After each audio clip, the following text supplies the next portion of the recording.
চুয়াডাঙ্গার দর্শনায় Carew and company শ্রমিক কর্মচারী ইউনিয়ন নির্বাচনের দাবি কেন্দ্র করে দুই পক্ষের সংঘর্ষের ঘটনা ঘটেছে। এতে উভয় পক্ষের 10 জন আহত হয়েছেন। মঙ্গলবার বেলা 11:30টার দিকে এই সংঘর্ষের ঘটনা ঘটে। পরিস্থিতি নিয়ন্ত্রণে পুলিশ ও সেনা সদস্যরা যৌথ অভিযান চালায়। সোমবার রাত থেকেই কেরু ক্যাম্পাস জুড়ে উত্তেজনা ছড়িয়ে পড়ে। দীর্ঘদিন নির্বাচন না হওয়া এবং নেতৃত্ব সংকটের কারণে শ্রমিকদের মধ্যে ক্ষোভ তৈরি হয়।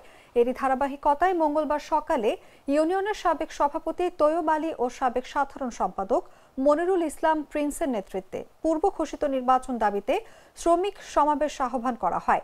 সমাবেশ চলাকালে ব্যবস্থাপনা পরিচালক রাব্বিক হাসান আলোচনার জন্য সাবেক সভাপতি সবুজকে অফিসে ডাকেন। সবুজ তার সমর্থকদের নিয়ে অফিসে প্রবেশ করলে হঠাৎ পরিস্থিতি উত্তপ্ত হয়ে ওঠে। অভিযোগ রয়েছে, বহিরাগত কয়েকজন ব্যক্তি অফিসে ঢুকে চুক্তিভিত্তিক শ্রমিক মোতালেবের সঙ্গে তীব্র বাকবিতণ্ডায় জড়িয়ে পড়ে। কিছুক্ষণের মধ্যেই দুই পক্ষের মধ্যে হাতাহাতি, ইট পাটকেল নিক্ষেপ ও ধাওয়া পাল্টা ধাওয়ার ঘটনা শুরু হয়। কেরু ক্যাম্পাস, প্রশাসনিক ভবন ও আশেপাশের পুরো এলাকা এক পর্যায়ে রণক্ষেত্রে পরিণত হয়। সংঘর্ষের খবর পেয়ে দর্শনা থানার পুলিশ দ্রুত ঘটনাস্থলে পৌঁছে পরিস্থিতি নিয়ন্ত্রণের চেষ্টা চালায়। কিছুক্ষণের মধ্যেই সেনা সদস্যদের একটি দলও অভিযানে যোগ দেয়। নিরাপত্তার স্বার্থে পুরো ক্যাম্পাস জুড়ে অতিরিক্ত পুলিশ মোতায়েন করা হয়েছে।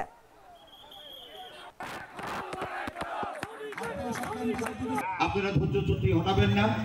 আর we have not been educated like that way.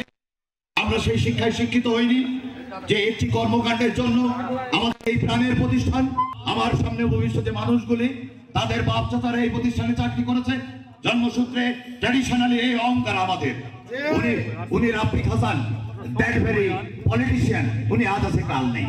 উনি কিন্তু 6ই অক্টোবর যে ভদ্রলোকরা তৌফিক হোসেন এডি মহোদয়, Abul Hossain registrar of trade ইউনিয়নের এডিএম এবং খোরশেদ আলম উপপরিচালক, তারা কিন্তু বিসিএস ক্যাডার। তাদেরকে কিন্তু উনি সঠিকভাবে তাদেরকে ভ্যানে করে পাঠিয়ে দিয়েছেন, আদর আপ্যায়ন করেননি, যাকে বলা হয় অসহযোগিতা প্রমাণ করে উপস্থিত হয়নি।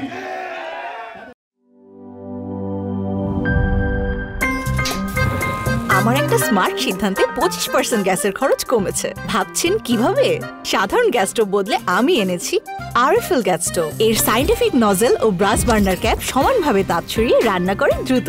তাই গ্যাসও বাঁচায় 25%, টাকাও বাঁচে 25%। আরএফএল গ্যাস স্টোভ, নিরাপদ ও গ্যাস সাশ্রয়ী।